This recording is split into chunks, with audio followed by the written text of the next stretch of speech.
شروع کرتی ہوں اللہ کے نام سے جو بڑا مہربان نہایت رحم کرنے والا ہے۔ تاریخ کی کتابوں میں قوم عاد دو قوموں کو کہا جاتا ہے، عاد اولا اور عاد ثانیہ، اور ان دونوں میں 100 سالوں کا فرق لکھا جاتا ہے۔ عاد ثانیہ کو قوم سمود کہتے ہیں اور قوم سمود کی طرف حضرت صالح علیہ السلام مبعوث ہوئے، جبکہ ہماری آج کی ویڈیو کا مرکز عاد اولا یعنی قوم عاد سے ہے، جن میں اللہ پاک نے حضرت ہود علیہ السلام کو پیغمبر بنا کر بھیجا۔ سب سے پہلے تو بات کرتے ہیں کہ حضرت ہود علیہ السلام کی قوم یعنی قوم عاد کہاں آباد تھی۔ دنیا کے دو مشہور سمندروں بحر عرب اور بحر احمر کے درمیان عمان، حضر موت، بحرین اور مغربی یمن تک ایک وسیع صحرا ہے جس کو صحرائے الاحقاف کہتے ہیں۔ تاریخی حوالوں میں الاحقاف ہی قوم عاد کا مسکن بنایا گیا تھا۔ کبھی یہ علاقہ بہت شان و شوکت اور سرسبز و شاداب ہوا کرتا تھا، لیکن اب ایسا صحرا بن چکا ہے کہ بڑے سے بڑا مہم جو بھی قدم رکھنے سے ڈرتا ہے، اس وقت موت کی اس وحشت ناک وادی میں قدم رکھنا خودکشی کے مترادف سمجھتا تھا۔ خشک ریت کے ایسے بلند و بالا ٹیلے ہیں کہ اگر کوئی چیز ان میں گر جائے تو وہ لمحوں میں غرق ہو جائے۔ بے شک یہ صحرا اللہ پاک کے عذاب کی ایک بہت بڑی نشانی ہے۔ کسی زمانے میں یہ علاقہ سرسبز و شاداب باغات، ٹھنڈے پانی کے چشموں، آبشاروں اور بہت اونچی عمارتوں اور قلعوں سے بھرا پڑا تھا۔ اس علاقے میں اس وقت کی دنیا کی سپر پاور قوم یعنی قوم عاد آباد تھی۔ وہ انتہائی طاقتور اور مالدار قوم تھی۔ تاریخ کی کتابوں میں ان کا قد 40 ہاتھ بتایا گیا ہے اور ان کی اوسط عمر 900 سے 1000 سال ہوتی تھی۔ اللہ نے ان جیسی قوم دوبارہ پیدا نہیں کی ہے، ایسی قوم کے جسم میں کوئی بیماری نہ تھی، لوگ بڑھاپا نہ پاتے تھے، نہ ہاتھ پاؤں کمزور ہوتے اور نہ ہی ان کی بینائی میں فرق پڑتا تھا۔ کہا جاتا ہے کہ اس قوم کا ایک بندہ ہمارے آج کے دور کے 1000 بندوں سے اکیلا لڑ سکتا تھا، یعنی ایسی طاقتور قوم نہ پہلے تھی اور نہ ہی بعد میں پیدا کی گئی۔ قوم عاد کی طاقت کی ایک نمایاں خوبی یہ تھی کہ اگر کوئی مرد و عورت کے ساتھ ایک دفعہ ہم بستری کر لیتا تو وہ عورت ایک ہی بار میں حاملہ ضرور ہو جاتی تھی۔ اسی خوبی کی وجہ سے وہ قوم بہت پھیل گئی تھی۔ اللہ پاک قرآن مجید فرقان و حمید میں فرماتا ہے کہ ان جیسی قوم اور ملکوں میں پیدا نہیں کی گئی۔ ہود علیہ السلام کو یاد کرو جبکہ اس نے اپنی قوم کو احقاف میں ڈرایا۔ اس آیت میں قوم عاد کے مسکن احقاف کی بھی تصدیق ہوتی ہے۔ قوم عاد میں 13 قبیلے تھے۔ حضرت علامہ جلال الدین سیوطی لکھتے ہیں کہ قوم عاد ایک طاقتور، بہادر اور بت پرست قوم تھی۔ قوم عاد ہی وہ قوم تھی جس نے طوفان نوح کے بعد سب سے پہلے بت کی پوجا شروع کی تھی۔ بت پرستی میں پڑنے کے بعد اس قوم نے کفر و شرک اور ظلم کی حدیں پار کر دی۔ معاشی لحاظ سے وہ قوم ایک سپر پاور تھی، لیکن پھر انہوں نے پتھر کے خدا بنا لیے اور گمراہی، جہالت، بے حیائی، جھوٹ اور زنا جیسے گناہوں میں ڈوب گئے۔ وہ لوگ جب کسی غیر عورت سے زنا کرتے تو زنا کرتے کرتے ہی اس عورت کو مار دیتے تھے۔ انہی بد اعمالیوں کی وجہ سے اللہ پاک نے انہی میں سے اپنے نیک بندے حضرت ہود علیہ السلام کو پیغمبر مبعوث فرما دیا۔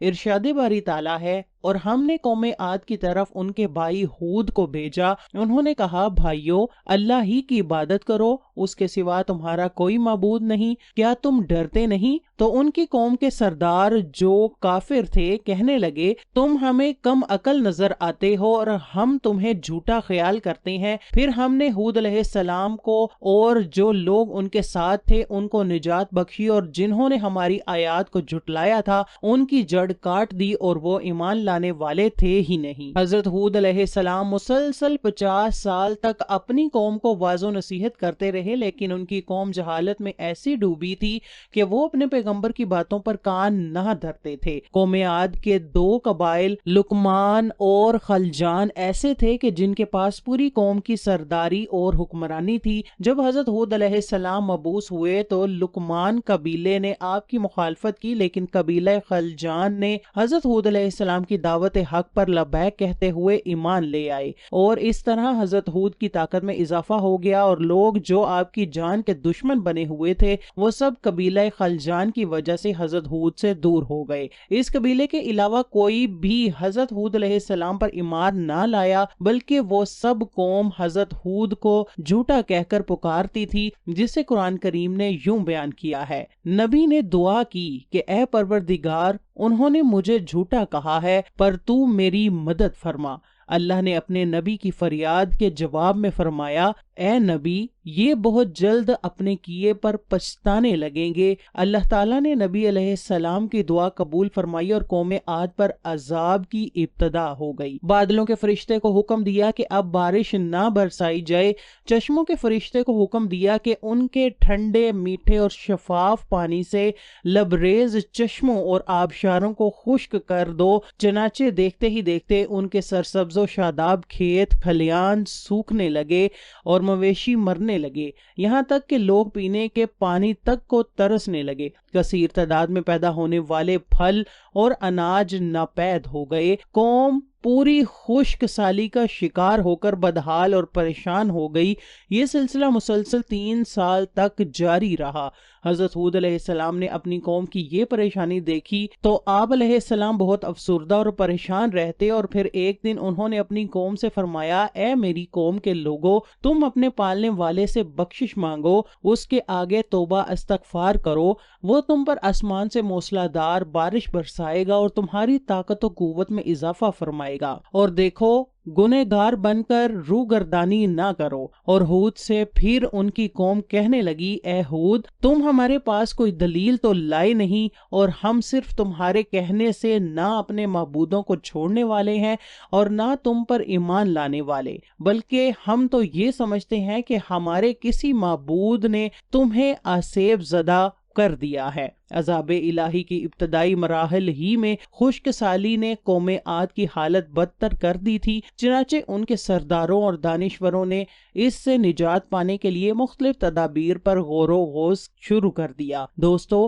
قابل ذکر بات یہ ہے کہ پہلے والی قوموں میں مشہور تھا کہ جب بھی کوئی مشکل کسی بھی قوم پر آتی تھی تو وہ بیت اللہ شریف کا ہی رخ کرتے تھے، جس سے ان پر سے دباؤ کا خاتمہ ہو جاتا تھا۔ قوم عاد کے بزرگوں نے بھی فیصلہ کیا کہ بیت اللہ جایا جائے، چنانچہ 90 افراد پر مشتمل ایک وفد حجاز مقدس کی طرف روانہ ہوا۔ مکہ مکرمہ میں اس وقت قوم عمالقہ کی حکومت تھی اور ان کا سردار جرار بن طارق تھا۔ کہا جاتا ہے کہ جرار بن طارق کی بیوی قوم عاد میں سے تھی، اس لیے جیسے ہی قوم عاد کا وفد مکہ شریف پہنچا تو جرار اور اس کی بیوی نے ان کی بہت خدمت کی اور شراب و شباب کے محافل کا انعقاد کیا۔ حضرت امام طبری نے لکھا ہے کہ تقریباً 1 ماہ تک وہ وفد اپنے مقصد سے غافل ہو کر رقص و سرور کی محفلوں میں مشغول رہا۔ پھر ایک دن جرار بن طارق نے اپنی رقاصہ اور گانے والیوں کے ذریعے سے اشعار میں ان کو یاد کروایا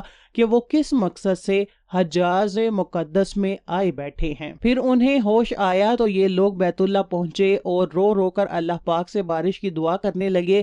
ایک دم سے کالے بادل چھا گئے۔ قوم کے عاد کے لوگ خوش ہو گئے کہ ہماری دعا قبول ہو گئی ہے اور بارش ہونے والی ہے، چنانچہ انہوں نے تیاری کی اور اپنے علاقے احقاف کی طرف نکل پڑے۔ لوگوں کی خوشی کی انتہا نہ رہی۔ یہ دیکھ کر جیسے جیسے وہ وفد اپنے علاقے کی طرف جا رہا تھا، آسمان سے بادل بھی ان کے ساتھ ہی جا رہا تھا۔ حضرت ہود علیہ السلام نے جب کالے بادل دیکھے تو وہ سمجھ گئے کہ اللہ کا وعدہ پورا ہونے کا وقت آ گیا ہے اور اب یہ لوگ عذاب میں مبتلا ہوں گے، لہٰذا انہوں نے ایک بار پھر اپنی قوم کو مخاطب کرتے ہوئے فرمایا، اے میری قوم، یہ اللہ کا عذاب ہے جو تم پر نازل ہوا چاہتا ہے۔ پھر انہوں نے اللہ تعالیٰ کا فرمان انہیں سنایا، نہیں بلکہ دراصل یہ ابرا وہ عذاب ہے جس کی تم جلدی کر رہے ہو۔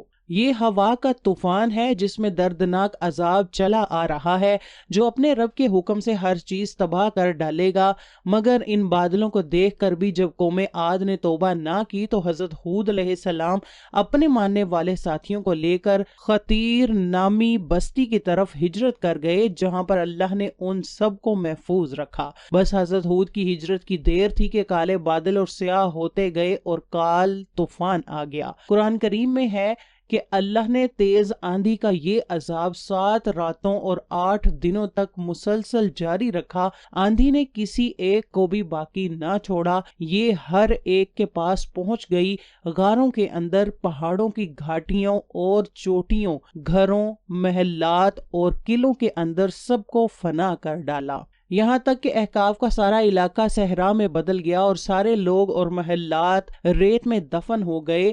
نبی کریم صلی اللہ علیہ وسلم نے فرمایا کہ وہ آندھی جس کے ذریعے قوم عاد ہلاک کی گئی، اللہ نے ان پر انگوٹھی جتنی جگہ کی مثل ہوا کھولی تھی۔ بس وہ ہوا پہلے دیہات میں گئی اور وہاں کے لوگ اور مویشیوں اور مالوں کو اٹھایا اور آسمان و زمین کے درمیان لے گئی۔ حدیث شریف میں آتا ہے کہ اماں عائشہ صدیقہ رضی اللہ تعالی عنہا نے حضور نبی کریم صلی اللہ علیہ وسلم سے پوچھا، یا رسول اللہ، لوگ تو بادل دیکھ کر خوش ہوتے ہیں کہ اب بارش ہوگی، لیکن آپ کے چہرے پر اس کے برعکس تشویش کے آثار نظر آتے ہیں۔ آپ نے فرمایا، عائشہ، اس بات کی کیا ضمانت ہے کہ اس بادل میں عذاب نہیں ہوگا، جبکہ کہ ایک قوم ہوا کے عذاب سے ہلاک کر دی گئی ہے۔ اس قوم نے بھی بادل دیکھ کر کہا تھا کہ یہ بادل ہے جو ہم پر بارش برسائے گا، اس لیے جب بھی بادل دیکھیے تو یہ دعا کیا کریں، اے اللہ پاک، میں اس بادل میں چھپے خیر کا طالب ہوں، اور جو شر اس میں موجود ہے میں اس سے تیری پناہ مانگتا ہوں۔ اللہ پاک سے دعا ہے کہ وہ ہم پر اپنا کرم اور فضل فرما کر ہمیں برگزیدہ بندوں میں شامل